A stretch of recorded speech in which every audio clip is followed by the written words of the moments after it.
राज्यामधील महायुतीच्या जागा वाटपाची चर्चा अंतिम टप्प्यामध्ये आली असून शिवसेनेला 11 ते 12 जागा मिळण्याची शक्यता आहे, तर अजित पवार गटाला 1 अंकी जागेवरती समाधान मानावं लागणार असल्याची माहिती आहे। तर शिंदेंच्या ज्या खासदारांना तिकीट मिळणार नाही त्यांचं राजकीय पुनर्वसन करण्यात येणार असल्याची माहिती आहे।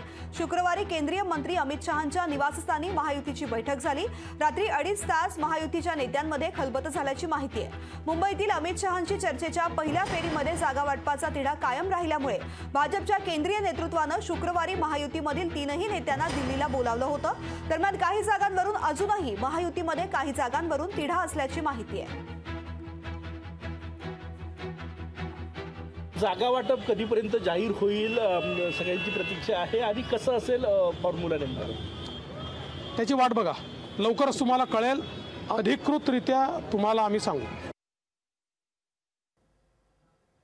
दरम्यान महायुतीमध्ये बैठकीमध्ये नेमकं काय घडलं हे जाणून घेऊयात ग्राफिक्सच्या माध्यमातून। राष्ट्रवादीने 9 पेक्षा जास्त जागांची मागणी केल्याचं बोललं जातंय, मात्र अपेक्षित जागा देण्याची भाजपची तयारी नसल्याचीही माहिती आहे।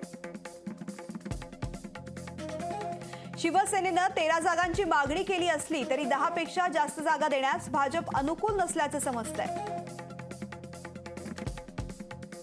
अजित पवारांना 3 ते 4 जागा मिळण्याची शक्यता आहे। शिवसेनेला 10 ते 12 जागा मिळण्याची शक्यता आहे। उत्तर पश्चिम मुंबई, रामटेक, पालघर, हातकणंगलेची जागा भाजपकडे जाऊ शकते। बारामती, शिरूर, रायगड, परभणीची जागा राष्ट्रवादीकडे जाण्याची शक्यता आहे। शिर्डी आणि यवतमाळमधील उमेदवार बदलले जाण्याचा अंदाज आहे।